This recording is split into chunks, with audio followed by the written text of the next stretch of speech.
Bora falar sobre convocação da seleção brasileira. No vídeo de hoje eu vou fazer a minha lista ideal para os amistosos contra Coreia do Sul e Japão. A ideia aqui é, chega de testes, vamos manter a base do time titular, convocar os principais jogadores e, ao mesmo tempo, encontrar as opções para as posições carentes do time. Para isso, eu talvez tenha feito a lista mais polêmica aqui do canal, com 9 mudanças em relação à última convocação do Carlo Ancelotti, e eu vou te contar qual é ela logo depois da vinheta.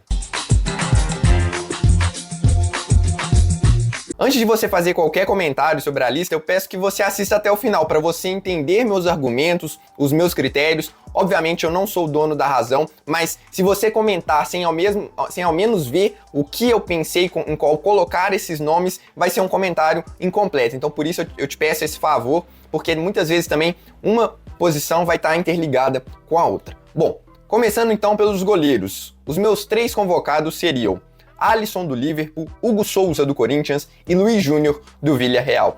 Começar pelo mais fácil, o Alisson. Para mim, unanimidade na seleção brasileira, não preciso nem discorrer muito aqui, porque, ao meu ver, hoje, até mais do que em outros anos, ele está muito acima, e o grande problema aqui, problema entre aspas, porque a gente tem muitas opções, mas nenhuma, ao meu ver, chega perto do Alisson ultimamente. Hugo Souza como segundo goleiro nessa convocação. Por quê? Primeiro que os outros já convocados não me inspiram tanta confiança, pelo menos nesse momento. O Bento, que esteve na última lista, passa por um momento conturbado, não tem sido titular em todos os jogos do Al Nassr, até que falaram que ele não foi inscrito no Campeonato Saudita, mas não, ele foi sim, mas ele tem jogado mais nas Copas, e não vive uma boa fase há um bom tempo. Inclusive saiu especulação de que ele seria vendido pelo Al Nassr, então para mim não seria uma opção nesse momento. Goleiro é uma posição que precisa muito de ritmo de jogo, na minha opinião, e por isso eu não colocaria o Ederson, que saiu do Manchester City e foi pro Fenerbahçe, porque ele tem somente 3 jogos na temporada.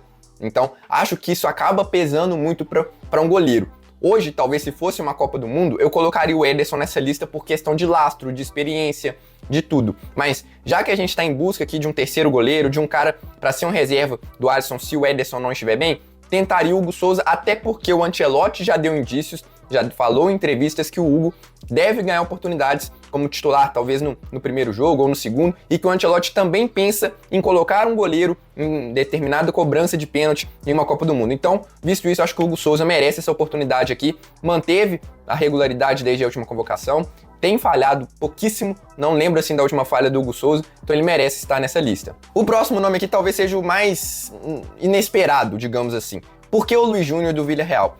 Quem acompanha aqui o canal sabe que o meu critério para terceiro goleiro sempre é convocar alguém que é mais jovem, que ainda não teve talvez tanta experiência na seleção brasileira, para ele pegar rodagem com o grupo, porque ele não vai jogar. Então, a chance dele entrar em campo é muito pequena. Então, para você ter um terceiro goleiro ali, para você observar, ver se no futuro você pode contar com ele ou não, ver as principais características, eu acho que nesse momento o Luiz Júnior é o melhor goleiro mais jovem que a gente tem. Fiquei muito em dúvida com ele e o Brazão, mas olhando alguns números, olhando a fase recente, o Luiz Júnior também é um excelente pegador de pênaltis. Fui olhar aqui, por exemplo, a porcentagem de defesa. Se você for olhar a quantidade de defesas, o Brazão tem mais. Mas o Luiz Júnior, a porcentagem de defesa dele é 78% contra 62% do Gabriel Brazão. E aí, pesando tudo, acabei convocando o Luiz Júnior. Você vai falar de outros nomes, por exemplo, que são experientes, estão aqui no futebol brasileiro e poderiam entrar tranquilamente nessa lista. Casos, ao meu ver, do Everson do Atlético, do Fábio do Fluminense e do Léo Jardim do Vasco. Acho que nessa ordem, nesse momento. Mas, por essa questão de experiência, de rodagem, de colocar o Hugo Souza, por tudo que eu já falei, esses seriam os meus 3. Na verdade, eu colocaria o Perry como reserva do Alisson nesse momento, mas ele está lesionado, infelizmente, então por isso não entraria na lista. Meus 4 zagueiros seriam Éder Militão, do Real Madrid, Marquinhos, do PSG, Gabriel Magalhães, do Arsenal e Bremer, da Juventus. Com um asterisco. No momento que eu gravo esse vídeo aqui, o Militão, logo no último jogo, ele sofreu uma pancada no tornozelo esquerdo contra o Atlético de Madrid e vai ser desfalque do Real Madrid na Liga dos Campeões. Ou seja, no momento da convocação do Ancelotti, o Militão não estará à disposição. Mas como foi uma pancada e não teve lesão detectada, me parece que ele vai já estar à disposição no final de semana. Então não há motivo para cortar ele nesse momento. É o que me parece. Não tem esse detalhe técnicos de quanto tempo o Militão vai ficar fora, mas por isso eu coloquei ele aqui na lista. E, ao meu ver, cara, eu sei que o Ancelotti deixou ele de fora por já conhecê-lo, mas como eu disse, está no momento da seleção ter os melhores à disposição. A melhor zaga é Militão e Gabriel Magalhães? Vamos com Militão e Gabriel Magalhães. Ainda que os dois tenham passado por problemas físicos, começaram essa temporada excelente, de forma excelente. Para mim são dois dos melhores zagueiros do mundo e podem formar, consequentemente, uma das melhores duplas de zaga do futebol internacional. Mas essa não seria minha zaga titular e daqui a pouco vocês vão entender o porquê. Eu manteria, por enquanto, o Marquinhos ao lado do Gabriel Magalhães. Ao meu ver, também nem tem muito o que discutir sobre os dois. Marquinhos mantendo a boa fase, titular absoluto do PSG, campeão bem na seleção. O Gabriel Magalhães também cada vez melhor, impressionante esse cara. Só um detalhe, se o Militão não estiver à disposição, eu levaria o Beraldo. Por lastro, por ter uma excelente saída de bola, para pegar ali um quarto zagueiro mais jovem, mas poderia também ser muito bem o Fabrício Bruno, o Ibanez, o Léo Ortiz, o próprio Thiago Silva, um cara mais experiente. Eu focaria entre esses, porque o Alex Ribeiro e o Murilo estão lesionados. Eu até pensei em na minha lista inicial, o Alex Ribeiro estava no lugar do Bremer, acharia justo, ou talvez até colocar o Bremer no lugar do Marquinhos, mas como ele está fora, não pode entrar aqui na minha lista. Assim como o Murilo, que também seria minha opção à frente de todos esses outros que eu citei aqui, que estão fora da minha lista, mas está lesionado. E o Bremer, ao meu ver, passou da hora de ter o reconhecimento que ele merece. Passou a grande parte da temporada passada lesionado, mas já voltou muito bem. Para o meu ver, também está no hall de principais zagueiros do mundo. O Brasil está muito bem servido nessa posição. Laterais seriam Wesley do Flamengo, Douglas Santos do Zenit, Caio Henrique do Mônaco e Luciano Juba do Bahia. E aqui vocês entendem por que o Militão não seria meu zagueiro titular. Eu acho que está na hora de testarmos o Militão na lateral direita. De verdade, eu fico imaginando que a gente numa Copa do Mundo, eu não vejo o Brasil sendo campeão, batendo uma França, batendo uma Espanha, com todo respeito aos jogadores, com Wesley ou com Wanderson na lateral direita. Não por questão de qualidade técnica, acho que os dois são muito bons jogadores, mas por questão de complemento da seleção, porque a gente não tem um meio-campo muito marcador. Se você for pegar, é só o Casemiro nesse momento. Assim, para ser titular mesmo, é só o Casemiro. E na lateral esquerda a gente também não tem um lateral assim muito confiável. Então, por isso eu testaria o Militão na direita e, consequentemente, por isso eu tô colocando só o Wesley na direita. E não só por isso. Na esquerda a gente ainda não achou o nosso lateral. Sei que o Douglas Santos foi muito bem, concordo de ele ter uma nova chance, mas eu ainda não estou 100% seguro que o Douglas Santos é o nosso lateral esquerdo titular. Dito isso, eu chamaria Caio Henrique e Luciano Juba para dar mais oportunidades. Primeiro, o Caio Henrique, porque jogou num cenário totalmente adverso, numa altitude, com o time reserva, não acho que deu para ver direito. Até acho que defensivamente não foi tão bem assim, mas eu gostaria de ver ele com mais jogadores de qualidade próximo a ele, e também com bola eu acho que ele agregou, e nisso aí eu bato aqui na tecla o tempo inteiro que eu acho que o Caio Henrique é o nosso melhor lateral com bola, e por isso eu não poderia deixar ele de fora. Luciano Juba, 6 gols e 7 assistências em 52 jogos, um cara que é pouquíssimo falado na seleção brasileira, mas ao meu ver é o melhor lateral do futebol brasileiro na atualidade, acima de Alexandro, acima de Kaique, que poderiam também, e eu acho inclusive que tem muita chance de os dois estar na próxima lista de Carlo Ancelotti, mas nesse momento eu prefiro o Luciano Juba, porque é um cara que com bola agrega muito, pode jogar tanto como ala quanto por dentro, pode jogar como terceiro zagueiro, é um cara versátil, finaliza muito bem, acho isso aí uma qualidade essencial para um lateral esquerdo. Você pensar em termos de capacidade de chegar ao fundo também, ele tem cruzamento, acho o Luciano muito completo e por isso eu colocaria ele na lista. Com muita dúvida aqui também no Carlos Augusto, da Inter de Milão, que ao meu ver talvez seja o melhor defensor que nós temos, tá? Se for pegar defensor, o Carlos Augusto talvez seja o melhor. Só que o Ancelotti convocou ele, não colocou para jogar, pensando na cabeça do Ancelotti, não sei o quanto ele confia nele. Eu ainda gostaria de ver mais do Carlos Augusto. Talvez na próxima, se nenhum desses laterais convencerem suficientemente, eu colocaria o Carlos Augusto entre os convocados para ver um pouquinho mais dele também. Na esquerda também acho que ainda tem o Kaique, como eu disse. Alexandro não chamaria dessa vez, acho que não precisa convocar o Alexandro, é o tipo de cara que você já sabe que vai entregar, já viu na seleção brasileira em 2 jogos como titular, não comprometeu, mas também não agregou muito e passa por muitos problemas físicos, então por isso não entraria. Enquanto o Kaique é um jovem, surgindo agora, muita força física, marca muito bem, mas também esperaria um pouquinho mais, acho que esses outros 3 estão na frente. Na direita, acho que não tem muita discussão, assim, acho que o Wesley hoje tá um pouco acima dos demais. O Wanderson, acho que é um nível bem próximo, poderia ser o Wanderson aqui tranquilamente. E o Ian Couto começou a ganhar mais minutos no Borussia, tá? Ficar de olho nisso, pode ser que ele tenha uma evolução, mas defensivamente ainda acho que tá bem abaixo do que a gente precisa. E o Dodô, da Fiorentina, que ao meu ver também tá bem próximo do nível desses 2 laterais direitos, do Wesley e do Wanderson. Mas nessa convocação especificamente, eu convocaria só um lateral direito pela questão do Militão e 3 na esquerda por entender que a gente ainda não tem um nome certo por ali.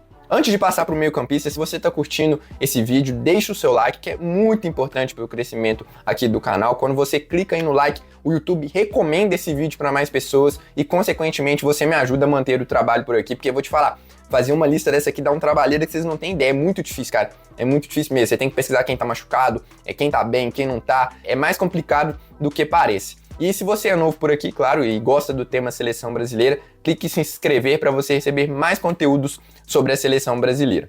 Meio-campistas, então.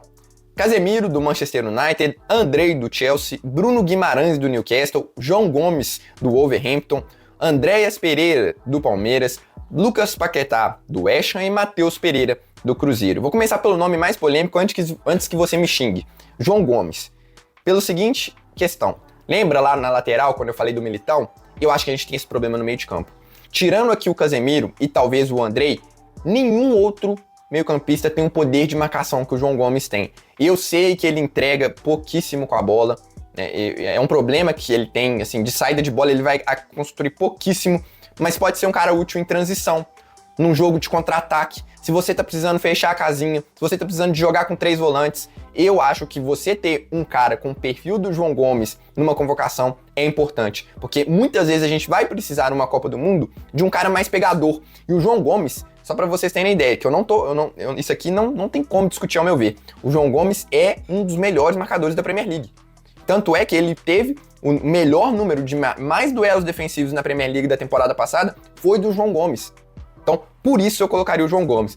A minha primeira opção ainda é o Ederson, da Atalanta. Não acho que ele marca tanto assim quanto o João Gomes, mas eu acho que ele entrega um perfil muito parecido, que pode te agregar fisicamente, tá? Que te agrega em roubada de bola, um cara forte também, assim como o João Gomes, e ele tem mais capacidade de conduzir a bola, de passe, de gerar jogo, só que o Ederson está lesionado e por isso eu coloquei o João Gomes.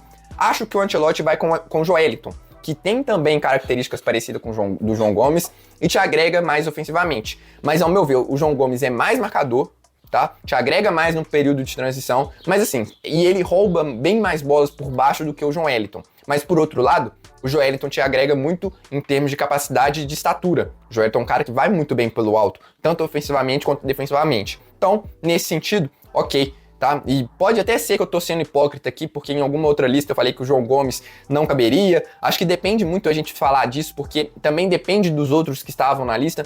Mas eu cheguei na conclusão de que o Brasil precisa ter um cara mais marcador como opção no banco de reservas. Tanto, já que a gente não tem um primeiro marcador como o Andrei, não acho que ele é esse cara estilo Casemiro, que seja um segundo como é o João Gomes. Continuando aqui a análise do meio campo. Casemiro, ao meu ver, pouquíssimo a se falar. É um cara que tem experiência, tem liderança, tem essa questão da marcação. Acho que ele só vai sair assim da convocação da Copa mesmo se tiver uma temporada muito abaixo. O Andrei começou muito bem no Chelsea, tá? Ganhando muito mais minutos do que eu imaginava. Ele pode jogar como primeiro, pode jogar como segundo, pode jogar como terceiro homem de meio de campo. O cara é versátil, que tem capacidade de bola aérea, de desarme.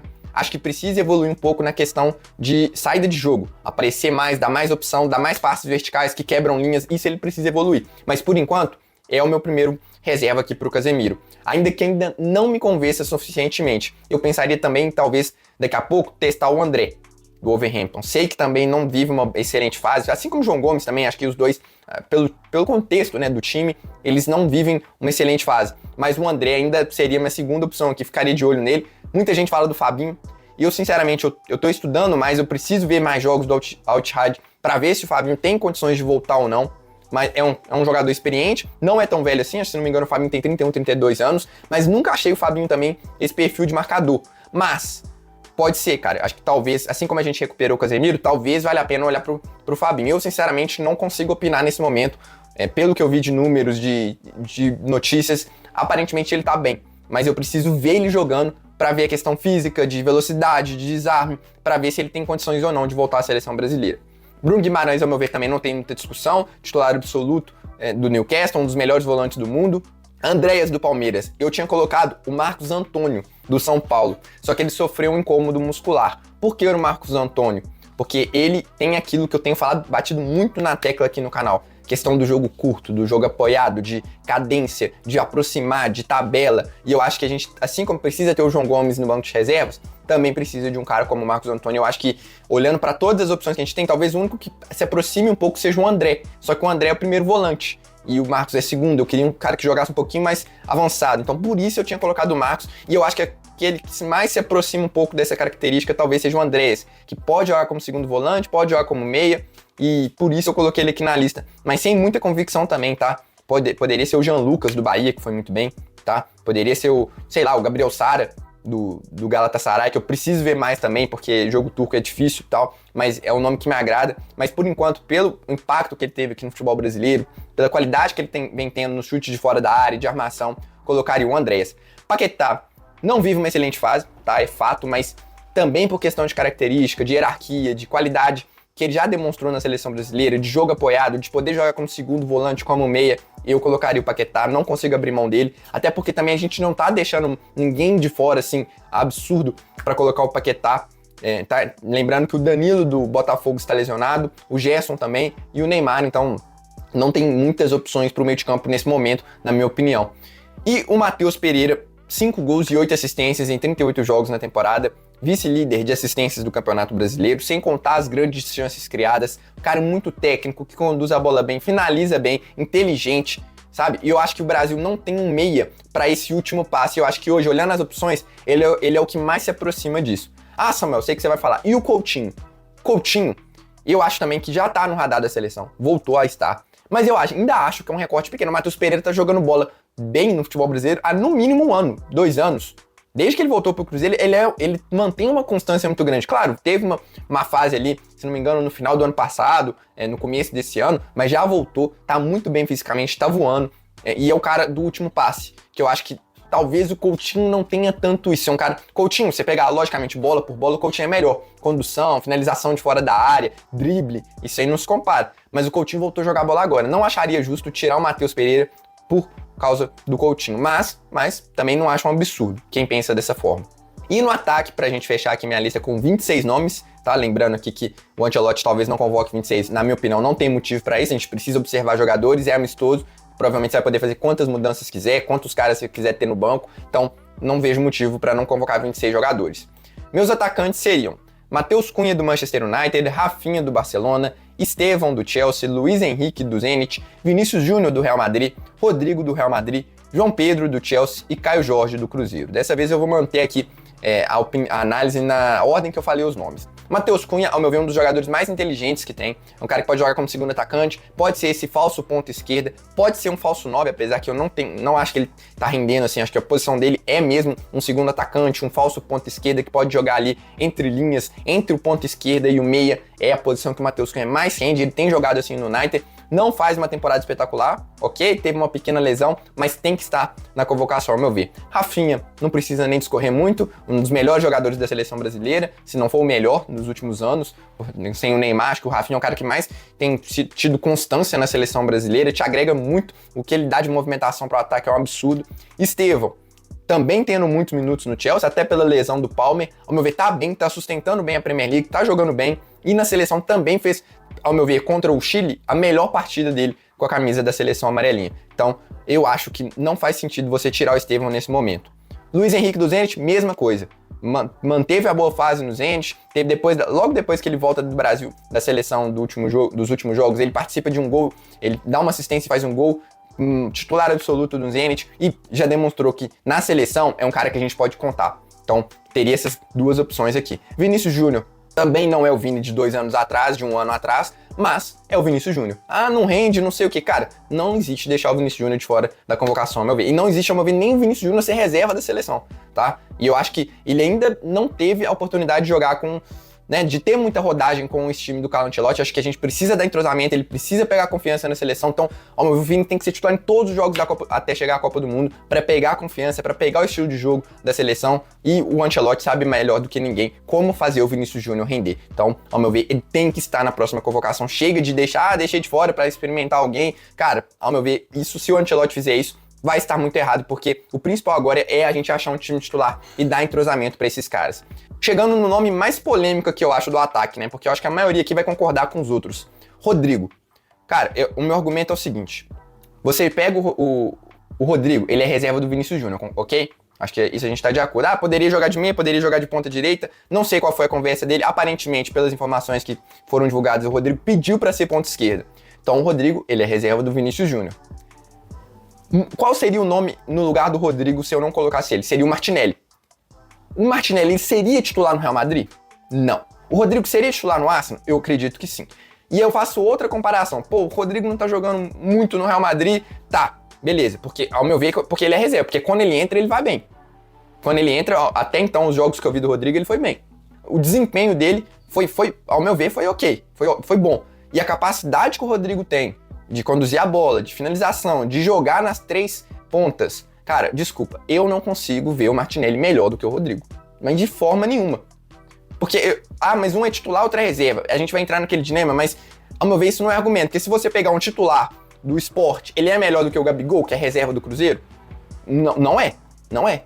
Assim, com todo respeito, né? Mas não é. Então, assim, claro que a gente tem que pesar momentos. Se o cara não tá jogando quando ele entra, ele não joga absolutamente nada, ok, mas não acho que é o caso do Rodrigo. Inclusive, outro que poderia estar na lista aqui seria o Endrick, mas aí ele não tá nem entrando. Aí é difícil. Ao contrário do ano passado, mesmo assim eu ficaria na dúvida, porque ao meu ver o Endrick é mais jogador do que o Caio Jorge, para entrar nesse mesmo mérito aqui. Mas o Endrick vem de uma longa lesão, que ele ficou muito tempo parado, teve pouquíssimos minutos na temporada, então nesse momento especificamente eu não convocaria o Endrick por causa disso. João Pedro, ao meu ver, também não tem muita discussão. O cara que chegou, foi muito bem na seleção brasileira. Não é um goleador, assim, nato. Não esperem isso dele. E até por isso, a minha opção pelo Caio Jorge. Se você olhar para os centroavantes disponíveis nesse momento, acho que o que mais tá com faro de gol, de você olhar para o banco e falar assim, pô, esse cara aqui, se eu colocar ele tem uma chance de fazer um golzinho, é o Caio Jorge. Se não fosse o Caio Jorge, poderia ser o Richarlison. Você tem algumas opções. Listar algumas aqui. O Richarlison, que ao meu ver não tem ido bem na seleção. Isso tem pesado, apesar do começo dele positivo no Tottenham. Não acho que ele fez bons jogos ainda pela seleção. E o Caio Jorge tá voando, então por isso eu deixaria ele de fora. O Evanilson é um cara muito forte, rápido, velocista, consegue gerar jogo fora da área, dentro, cabeceio muito bom. Mas ainda acho que o Caio Jorge tá acima. E, mais uma vez, tanto o Evanilson quanto o próximo nome que eu vou falar aqui, que é o Igor Jesus, eles não são, assim, goleadores em si. Eles não são aqueles... Não sei se dá pra entender o que eu tô querendo dizer, mas eles não são aquele 9 de faro, de gol, de pequena área, que a bola vai sobrar, de finalização o tempo inteiro. Eles fora da área, eles geram muito mais jogo do que o Caio Jorge. O Igor Jesus, especialista nisso, pivô, até começou a ganhar mais oportunidades no Tottenham e é um nome pra gente ficar de olho. Mas vai cortar quem aqui? No restante do ataque, eu não tiro ninguém pra convocar mais um centroavante, então acho complicado. Pedro, já vejo algumas pessoas falando, mas ainda acho muito cedo, sei que ele começou a jogar bem, é um cara que, pô, tecnicamente falando, é um absurdo, mas eu ainda acho que hoje o Caio Jorge tá à frente do Pedro, nesse momento. E nas pontas, além do Martinelli, vamos só para citar alguns aqui que estão no radar, Samuel Lino, ao meu ver, muito abaixo de Rodrigo, de Martinelli, de Vini, não colocaria mesmo. Malcom é um nome que eu sempre gosto de citar, porque ele é pouquíssimo falado e ele joga muito, mas não tem como cortar ninguém aqui para colocar o Malcom. Antony e Savinho voltando a jogar bem agora, eles que foram reservas, ou não reservas, né? O Savinho teve aquela coisa de negociação com o Tottenham, o Guardiola disse que ele se lesionou, o Antony, pouquíssimos jogos ainda pelo Real Betis, ainda não teve aquele impacto, e como eu disse, para tirar aqui Rafinha e Estevão, ou Luiz Henrique, ou até o Rodrigo, que pode jogar como ponta direita, e até é importante eu fazer essa ressalva, porque se você olhar assim, você pode pensar, pô, você convocou tanto de ponta direita, mas o Rafinha joga de ponta esquerda, o Vinícius Júnior joga de ponta esquerda, o Matheus Cunha faz esse falso ponta esquerda, o Rodrigo quer jogar de ponta esquerda, então, por isso também. E o Igor Paixão, que também seria um ponta esquerda, que ao meu ver tá mais ou menos ali, um pouco atrás do Martinelli, e que ao meu ver também não tem como entrar nessa lista. Ou seja, para fazer um resumo aqui para vocês, saíram, em relação à última convocação do Ancelotti, 8 jogadores, foram eles: Bento, Alex Ribeiro, Fabrício Bruno, Wanderson, Alexandro, Joelinton, Martinelli e Richarlison. Entraram Luiz Júnior, Bremer, Militão, Juba, João Gomes, Andrés Pereira, Matheus Pereira, Rodrigo e Vinícius Júnior. Parecem muitas mudanças, eu sei, mas se você pensar bem, muitos titulares foram poupados, muitos jogadores assim de relevância ficaram de fora porque eles foram meio que poupados da última lista. Casos do Militão, do Vinícius Júnior, entre outros, e por isso não são tantas assim, são muitos jogadores aqui, mas se você pensar teste mesmo, são poucos. Enfim, deixa aí nos comentários a sua opinião sobre essa lista, qual seria a sua convocação, lembrando que o Ancelotti vai divulgar a convocação oficial na quarta-feira, dia 1º de outubro, às 15 horas, com transmissão aqui do Seleção com Samuel, então se inscreva para você não perder nada, e fica aqui o convite para você assistir quais outras táticas o Ancelotti ainda pode implementar na seleção brasileira. Eu fico por aqui, um abraço e até a próxima.